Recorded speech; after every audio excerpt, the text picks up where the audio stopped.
Trans- we're talking about transforming your mind and body. This is Now Tell Us. I'm your host, Anthony Murore. At Now Tell Us, we get to have guests come and tell us stories.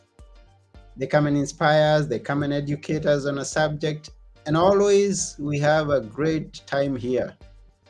And thanks to you who ask questions, you who comment, that's how we end up having a great time when we have some great guests like today's, who is known as Elliot Hasoon. He's going to be here shortly to tell us. Yeah, because this is Now Tell Us. So why don't you join me as we go together to meet Elliot? But before we go, please remember to share this episode with all your friends. And yeah, let's go and meet Elliot together. Here we go.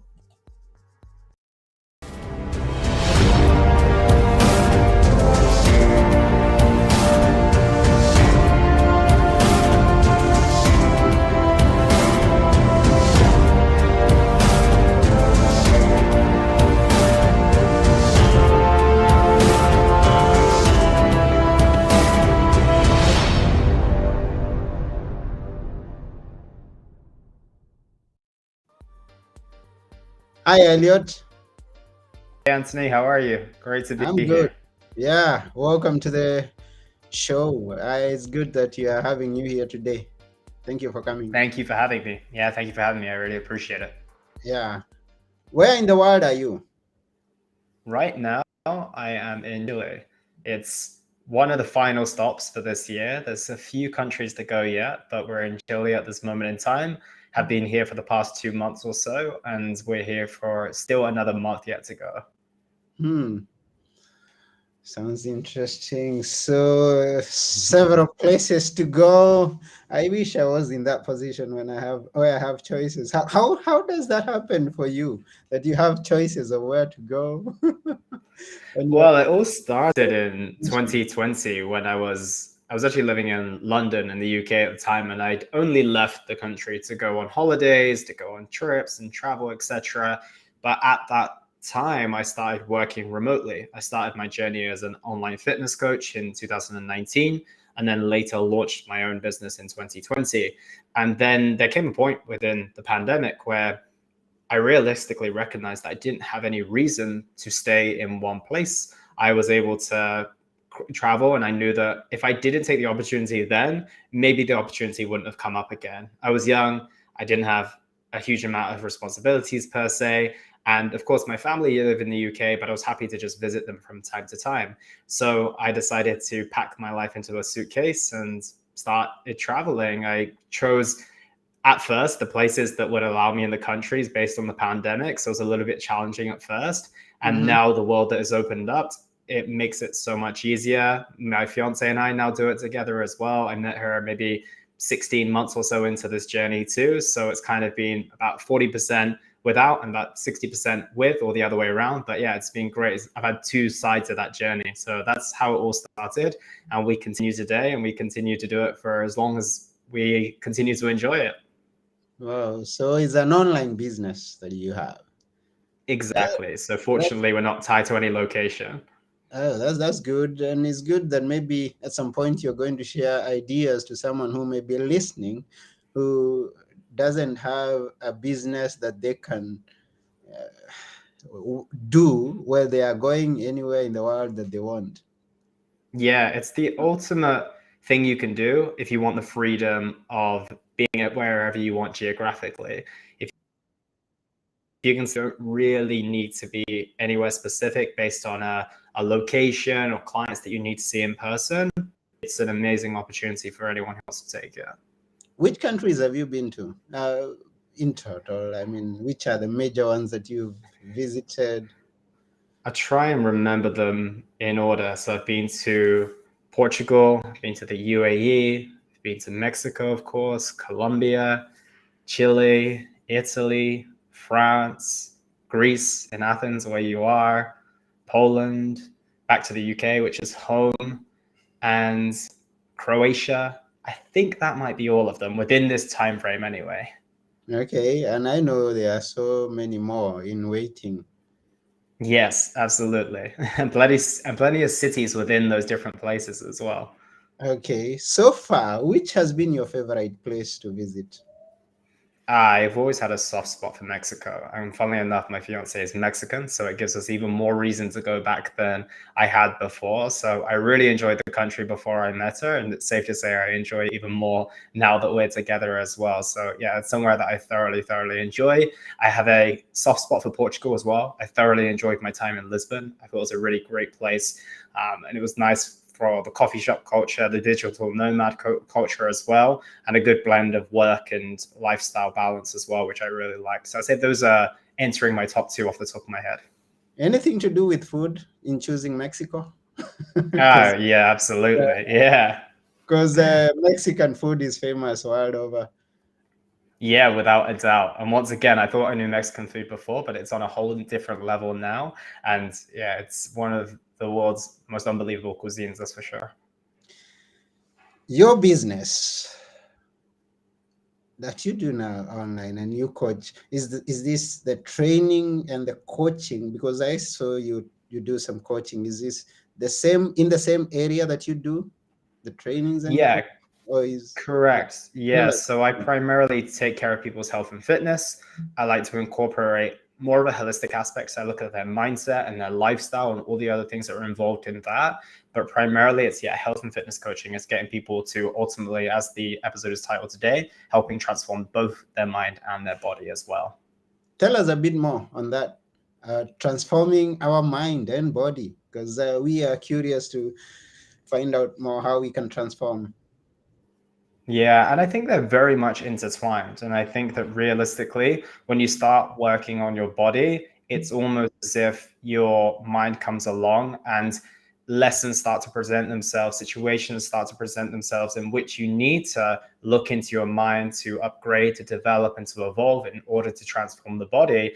And it's the same the other way around as well. Once you start upgrading your mind and you start to look into how I can improve my mindset, how I can become a more conscious individual, etc., then you start to see certain patterns that may be keeping you stuck when it comes to your health and fitness and your body as well. So I think it's really important that we look at them as two of the same versus completely separate things. And they also massively contribute towards each other either. So I think that realistically, you can't do one without the other. And if you do try to, you might get so far, but you won't get to the full capacity of what you're capable of achieving by just focusing on one or the other. Because of when you do them together, it's a completely different scenario and your life looks in a completely different way.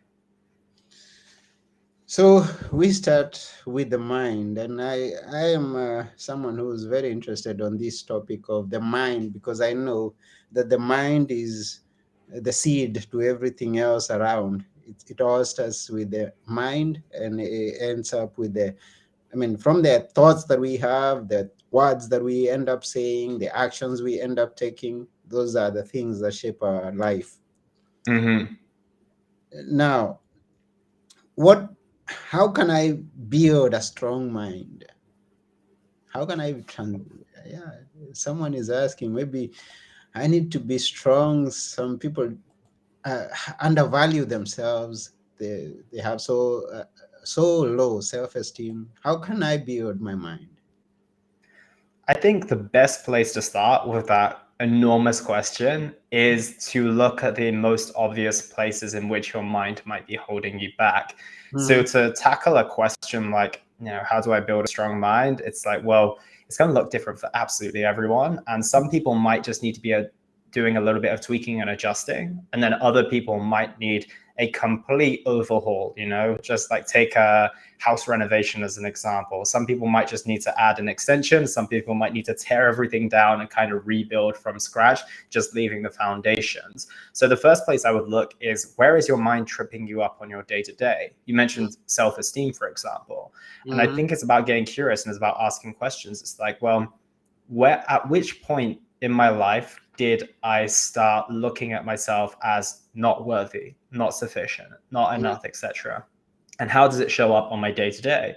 And if it shows up in my work, for example, it's like, well, where is that coming from? Does that have any roots in reality? Or is it just kind of a story that I'm telling myself? Because I find, especially when I work with people in their health and fitness, most of the time they're just telling themselves bad stories or Mm-hmm. stories that other people have told them that they continue to reinforce, that doesn't allow them to break into this next version of themselves, which could be so much happier, so much healthier, and so much stronger as well. So I think it's about finding the root of that truth. It's like, well, how truthful is this? If I'm always messing up in work, what is the reason? Why do I keep messing up in work?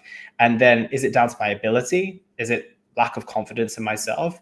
And I think then it's a sense of saying, okay, what truth lives here? Okay, I don't think I'm worthy because I always make mistakes at my work. Okay, let's start by seeing if we can fix those mistakes at work. Let's try to Mm-hmm. build the skills that you need to start showing yourself some evidence that you are capable, that you are able to do this. And I think this is a real key aspect in the health and fitness journey as well, because a lot of people say, I've never been healthy before. I've never been an in shape individual before.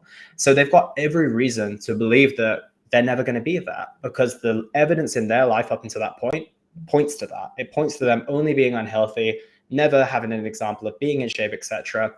And it's fair that they believe that, because ultimately they don't have any other example. So we need to start creating evidence. We need to start creating examples of us doing this and allow this to build higher. So I always tell people it's building their bank of evidence. So you need more reasons in your life to suggest that you can do this, that you Mm-hmm. are enough, that you can be a healthy individual. And that starts by taking actions towards that. So on a health and fitness journey, that starts with having a day where maybe you don't know what to eat that's healthy, but you know what to not eat so much of, right? We might not necessarily know what to eat for dinner, but we know that pizza is probably not the way to go every single night. So Mm-hmm. start by removing the things that you think are not keeping you healthy right now. And you do that for one day, and that's one little bit of evidence. And that's one less bit of evidence to suggest that you are now this unhealthy individual and you're now building the healthy individual. And then you just got to build it and build it and build it and keep reinforcing that new story. And also recognize that this old story is very, very strong. It will try and pull you back to your comfort zone. It will try and pull you back to what you think that you've been all of this time. But you've got to be stronger to be committed to this new version of yourself.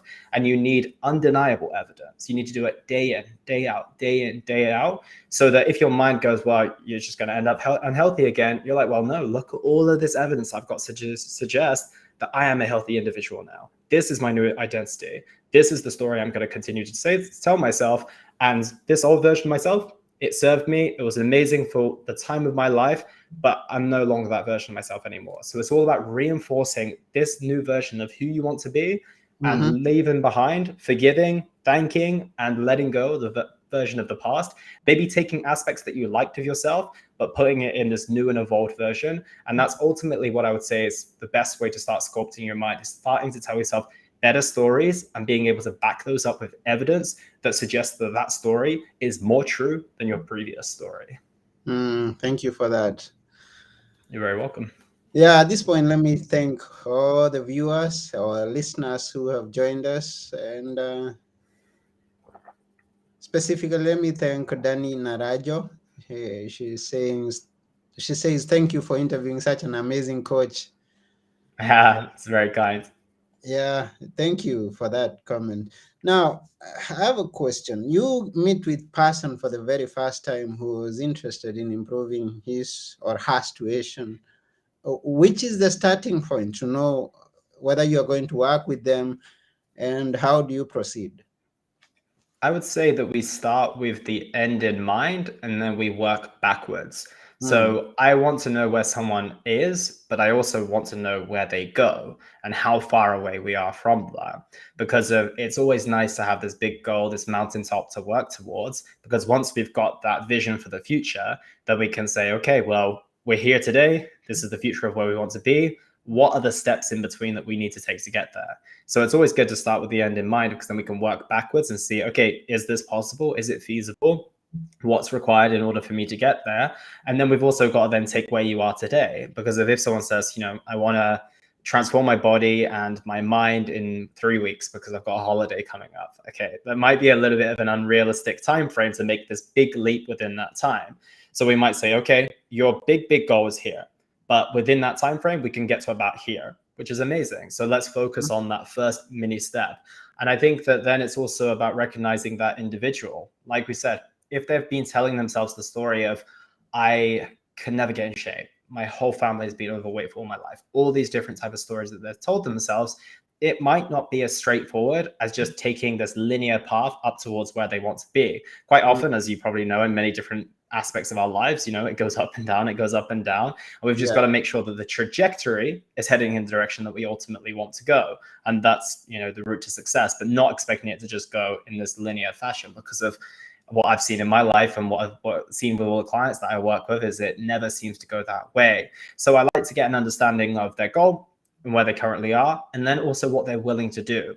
People are highly motivated when they get started on a journey. They tell me they're willing to do 5 workouts a week. They'll eat the healthiest meals every single day. But what we recognize is that motivation is super, super high, and they've got a lot of incentive to get started. So most people will start off really hot, and then they'll end up finding that life comes up, challenges come up, and then unfortunately, all of a sudden, they recognize that maybe they couldn't quite commit to those 5 sessions. They couldn't quite commit to those daily meals and without going out and enjoying a pizza or something along those lines. So we've got to get a right idea of like, how can I start someone in a place, which is what I call minimum effective dose. What's the least we can do whilst getting the most out of what we're doing?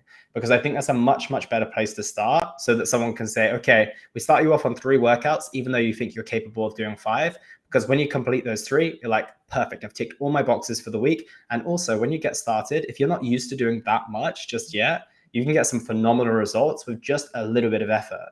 So I like to start people off on something that's fairly minimum, that's going to extract the maximum effort, because I'm also thinking of the long-term nature of this journey. So we might want to start on 3 so that in the future, when we maybe encounter some challenges and some temporary pauses on the journey, we have things to introduce that keep us going and keep us allowing us to progress. So I like to start off with minimal effective dose and build someone up. If someone's highly, highly motivated, let's take advantage of that. And let's go a little harder in these early stages to get them the results they want to. And then it's just a case of monitoring, tweaking, adjusting, depending on the progress they're making, depending on their motivation levels, depending on how much their mindset is playing a role in this. Is it helping them or is it hindering them? Are we encountering more challenges than we expected? Or are we actually doing even better than we're expecting? And then it's just a case of trying to carry that momentum week and week and week and try to work towards that checkpoint of where we want to be, but by having these mini checkpoints in between. So it's about understanding where the goal is, understanding where the individual is,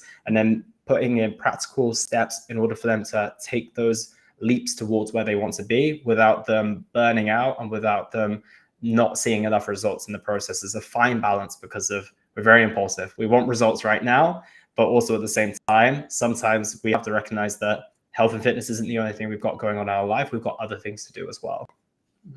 Yeah, sure. Life has to be lived. Yes, exactly. Which has been your biggest challenge so far? Biggest challenge personally, or with a client, or fitness? What would you say? Personally, in the business, which has been one of the biggest challenges that you've faced? I think my biggest challenge to this point was when I was a little bit younger, when I was kind of early stages of my career. I left my hometown. I started working in a gym in London, and the gym and everything, like the job itself, wasn't the best environment for me to excel in per se. But that wasn't because of the gym was the issue. It was more that I had a lot going on in my mind and mentally that I hadn't really learned to understand yet. I was going through this journey of self-realization, personal development, understanding metacognition and my consciousness. I always tell people, up until the age of 22, 23, I had no idea that myself, Elliot Hasoon, and my thoughts were 2 different things. I kind of was just led by my thoughts. I was just kind of led by this lack of consciousness. So whatever way the wind blew and whichever thing I thought was appealing at the time, I kind of went down that route. And it was only during that period of time that I recognized that, some things were going on in my mind that I wasn't too happy with. There was some mental health challenges that I was facing as well. And that realistically, unless I was willing to look at that, there wasn't going to be a positive outlook downstream. So I had to go and do the work. I had to go look inwards, to work through some of the personal demons, to recognize that I wasn't my thoughts, to just really dig through the root of, certain traumas, certain situations that I had conditioned and other people conditioned on me in a certain way. And that journey in itself was a difficult one to work through, because you're trying to keep life going on the side as well. I was trying to be this coach who was inspiring people, helping people to become their best selves. And really, I was broken on the inside, and I was just trying to get through the day and trying to work through my own challenges and my trauma. So I'd come up with a super happy face, trying to give everyone all of my energy and leave zero to myself. So it was a journey that, spans across until today, to be completely honest. I think once you have a journey where you recognize that, okay, I'm willing to look inwards, I'm willing to understand my mind, my traumas, my beliefs, and I'm willing to commit to getting better and better, especially on this journey of consciousness, which is always ongoing, then it's always ongoing. But those 2 years in that stage were probably the most challenging, because I had to kind of step into my identity, because I didn't really know who I was at that stage. And I had to realize that everything I had lived up until that point in my life was amazing, but that was just a version of myself where I was in the driving seat, but it was almost like I had my hands behind my back. I was just kind of making decisions based on what I thought was the best. And then it was almost this realization that, okay, your hands aren't tied up. You've got your hands on the wheel here. And now you have to kind of steer it through all of this that you've created in your life so far, but you weren't really aware that you were doing it. And now you need to steer it towards where you ultimately want to be. So I'd say that was kind of like a 1 to 2 year, really intense journey. I went through a lot of therapy, did hypnotherapy as well, did a lot of self-work, and come out on the other side in a much, much better position. Is a certain time in my life that I'm absolutely immensely grateful for, but it wasn't necessarily easy at that time. If you asked me at that time, I would have told you that I didn't want to be going through it. But now I tell everyone that I'm actually grateful for that, because it gave me all the lessons and everything that I've learned up until today that allows me to help other people as well, and also allows me to live the life that I want to live.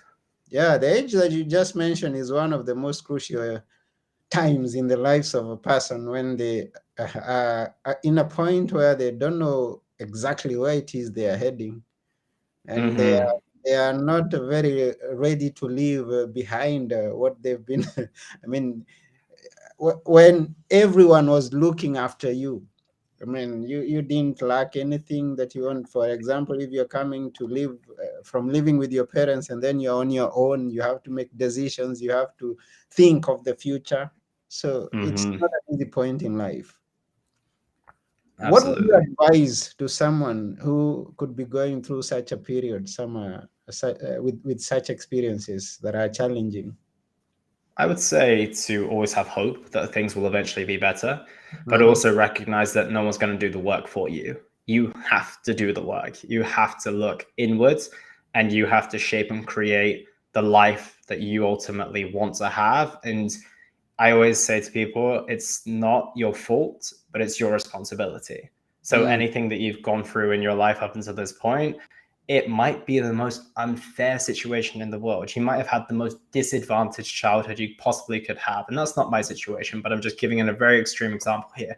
You could have Yeah. been the most disadvantaged, left at the starting line when everyone got this head start on you. But at the end of the day, you've got to ask yourself, now what? Like, what are you going to do about that? You have to look in the mirror and recognize that if you want something better for yourself, if you want to get yourself through a situation that you're not enjoying going through, you have to show up. You have to do the work, and it's not hard. It's not easy. Sorry, it will be hard and it will be challenging. It will seem unfair, but thinking unfair, thinking in the victim mentality, which is very easy for us to get into, it's not going to take you to the place that you want to be. It's just going to keep you there. And it's probably going to make you bitter as well, because of when you take that responsibility, you're empowered. Now you can steer the ship. Now you can move to the place where you want to be. But when everyone else has still got hold of the wheel, you're leaving it in their hands. And especially if you're bitter, other people are holding the wheel in your life, it's not going to take you anywhere. And if it is going to take you anywhere, it's only going to take you to a situation that may be even worse than where you are right now. So ultimately, I think having hope and faith that things can get better is the most crucial part. And the second thing is to take personal responsibility and recognize that it's not your fault, but it is your responsibility if you do want to move forward. That's a good one. It's not your fault, but it's your responsibility. You know, Absolutely. yeah, waking up every day thinking that you have something to do, you have decisions to make. you have actions to take so that you end in the future where it is that you can always look back and say, I'm glad that I took the driver's seat at the point where Yeah. was I was demanded to.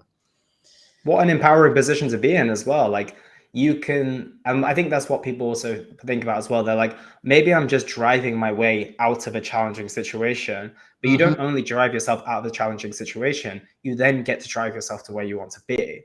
So it's like, okay, that portion of my life might have not been that great, and I didn't have my hands on the wheel. But now, for the remainder of my life and for every day thereafter, I get to go in the direction that I want to go into. And you might have to clear the way to begin with, and that's not super fun. But outside of that, it's really enjoyable and very empowering.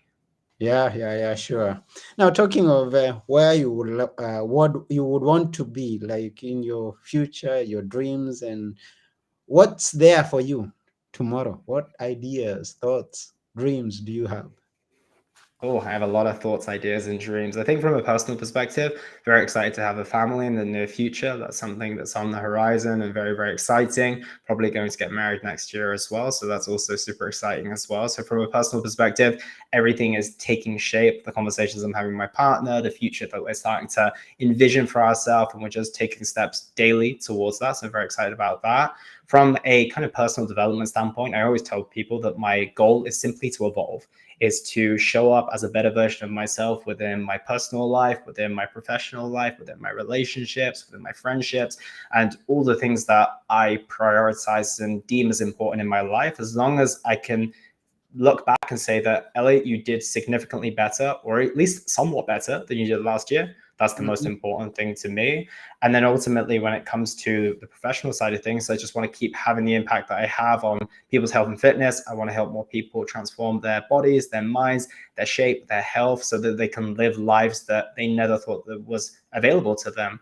You know, I've done this for the past 10 years now, being a fitness coach, and I've helped a lot of people on their way work out this complicated yet very simple thing called their health and fitness and live such better lives because of it. So I just want to continue making sure that I give people the tools to do that within my coaching, within my podcast as well, so that they can ultimately have that box ticked in their life, and then they can go on to achieve all the things that they want to do, because their health and fitness is just something that's there to support them, and it's not this back of their mind worry that they're having all the time.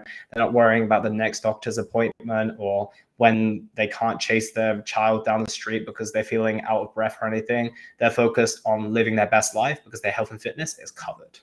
Mm, that's beautiful. Give us a day in the life of a person who is transforming his mind and body. Brief, Mm. brief Yeah, about I'll keep it very brief. the day. I think the key things that they have to do when it comes to, let's start with the transforming of the body. I think the key things they have to do is they have to do some form of exercise. And I would say that that can be as simple as a walk, or it can be a workout. The next thing they need to cover is their nutrition. So they need to be eating food that supports their goals, and making sure that they're eating enough high quality food that support not only their body composition, but their health as well. They have to hydrate themselves. They have to drink enough water during the day. They have to make sure that they're sleeping between 7 to 9 hours per night, and they're trying to get high quality sleep. And they need to manage their stress. We all live pretty stressful lives, so they need to have something in place that helps them negate that and helps them minimize it a little bit more, so that they can focus on the things that are important and also complete their tasks without too much overwhelm. So if you do all these things, you've covered your physical health, I would say. You've also covered aspects of your mental health as well, because of all these things help your mental well-being as well. And then the one other thing I would add to that is they can have maybe one or two personal practices that help them grow within their mindset. So that might be meditation, that might be journaling, that might be breath work, that might be just a moment with themselves, that might be listening to an educational podcast or something along those lines. I think that that's absolutely crucial. And then the one thing I would add to that as well is having a schedule that supports all of that, because of this is a lot to do, but it is possible. You just got to make sure you organize your time well enough so that you can do it on a regular basis, because the more you do these things, the more progress you see. The less you do these things, the less progress you see. So you need a schedule or some type of routine that ties all that together, so you don't feel overwhelmed by it, but it just kind of fits relatively seamlessly, I won't say effortlessly, because sometimes it will take some effort, but if it's seamlessly into your day to day. And if you can do those things, do them for a long enough period of time as well, and build them so that they become kind of second nature to you, you're going to win on a long-term basis, and you will transform your mind and your body. Oh, thank you for that. But I have to admit, sometimes it's easier said than done, and it's at this point that Absolutely. we may require someone who is watching our back and who is telling us, "Hey, Anthony, wake up! Hey, Anthony." And that's where you come in. And for someone who could be listening now and is interested to know much more of what it is that you do, maybe watch some videos, maybe take a course or something like that, how can they follow up with you? They can head to two places. The first is my podcast. It's a health and fitness podcast with a sprinkle of personal development as well. It's called the Simply Fit Podcast. We post about 3 to 4 times a week. There's over 400 episodes there. So anything that you can think of that's health and fitness related that you want to work on your journey, you should be able to find that episode covered. So that's the first place I'd send them. And then my Instagram, I post pretty much every single day. Either it's a video on something that can help someone on their journey, a quote, some type of learning that I'm sharing with them. I'm active on my stories as well. So there's always some value to take on someone's health, fitness, and personal development journey. Your And that's website? at Elliot Hasoon on Instagram as well. And my website is a good place to go if you want to work with me one-to-one. And that is www.ehcoaching.co.uk. Okay, so that's ehcoaching.co.uk. So you can head over there and connect with Elliot for more on how to transform your mind and body, and maybe get some personal coaching. Thank you very much, Elliot, for coming to our podcast today. We appreciate your time. Thank you so much, Anthony. The pleasure was mine, and thank you for having me. Yeah, we are almost coming to the end of this show, but before we go, we would like you to leave us with a few words that we should always remember. From Elliot, which are they? The words that we should always remember is that we have the power to transform both our mind and body as long as we make the decision to do so and that we commit to doing it on a day-to-day basis. Then nothing is beyond us. Thank you for that. Thank Yeah, you. we are able to. We are Yes. indeed. Yeah, so that's about it for today. Thank you once again for coming. And to everyone who's watched or listened to, even if you do this after we have recorded it, we thank you for your time. And you can always give us feedback. We appreciate. Subscribe to our channel, our platforms, follow us. We thank you. So this has been Now Tell Us, and I have been your host, Anthony Moirore. And together with our guest today, Elliot Hasoon, we're saying, take care of your mind, take care of your body. Bye for now.